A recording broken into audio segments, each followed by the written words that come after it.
As Americans, we pride ourselves on being multicultural from all walks of life. I personally was born and raised in America and took many things for granted.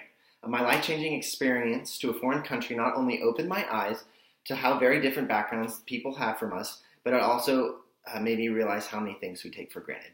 My name is Sam Heglin, and I'm going to be talking about my trip to the Philippines. So growing up in elementary school, I met one of my best friends, and his name is Marcus Pachenko. In sixth grade, he moved from Manila to America.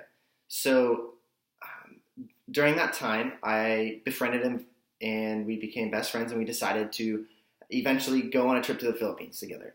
As soon as we graduated high school, and I was 19 and he was 18, we left for our trip to the Philippines. I was very excited and nervous to get off that 13-hour plane ride from San Francisco International Airport to Manila International Airport because I quickly realized that we didn't have a meetup spot and my phone didn't work because we were in a foreign country.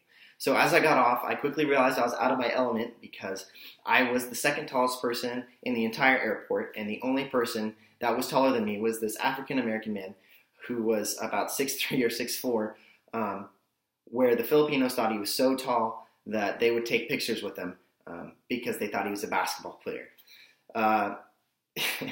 So as I got through customs, I aimlessly walked around trying to find any source of Wi-Fi so I can call Marcus through my Facebook app. And I actually ventured out of the airport, not being able to return back into the airport. As a result, I had to ask a local around for directions. Luckily, in the Philippines, many of them speak English because it is their second language, so anyone a little educated spoke that instead of Tagalog, which is their primary language. So the nice man put me in a direction to an off-ramp where there was fruit and t-shirts being sold by the locals. So during that time, I ended up finding Marcus, and we began our 3-hour-long car ride to go 3 kilometers to our first hotel. So as we got to our hotel, we actually quickly met up with Marcus's aunt, uncle, and sister.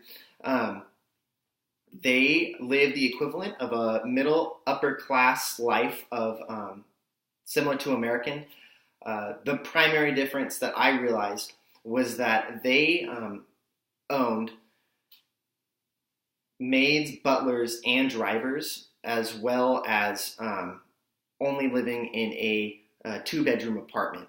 So I felt bad for the help because they were all crammed into a 2-bedroom apartment 3 stories below Marcus's family, and they weren't really paid that well because there's no minimum wage there. This was a little bit different for me because Marcus told me before we walked into their apartment that I had to treat them with a different kind of respect that I do of his aunt and uncle. That is due to the economic and social classes that the Filipinos abide by, and if I was to not follow that and treat everyone equally like I did in America, then it would cause some tensions within the house. So I had to. It was very weird and uncomfortable for me to personally treat the help differently, like they weren't, as decent as Marcus's family. So walking through the streets, I quickly realized that the Filipinos are not very diverse. I was one of the only white people that I saw on my entire 2-week trip, and that quickly made me stick out like a wealthy sore thumb because I was one of the only white people. A lot of street vendors and a lot of people would come up to me and ask me for money and do random acts for me that I could have done in 2 seconds and then demand money. This was very weird and uncomfortable for me, and like the help, I had to treat them with a different social and economic class because if I didn't, they would never leave me alone, and if I gave someone or one of them money, all the other vendors and homeless would surround me, begging me for money as well. Traffic in Manila is also some of the worst in the world, and the fastest I ever went was about 30 kilometers an hour, which is insanely slow because that was their freeway. So a lot of street vendors and everyone would set up shops and stands on the sides of or in the middle of the freeway, knocking on windows to see if I wanted any fruit or water. But since I was white, they always knocked on my side of the window instead of the driver's side because we had Marcus's uncle's drivers drive us around.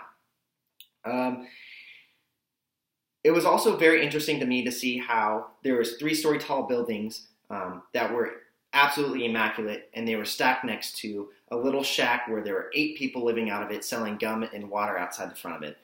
It was definitely a weird and big culture shock for me to see how many homeless people were surrounded by these huge, nice buildings that were actually fenced off because of security reasons, and there's no building codes there. So there's just shacks absolutely everywhere. So going back to America, it almost was like coming back to a new country. I came back with a new lens on, a new perspective, where everything I did, it was taken for granted.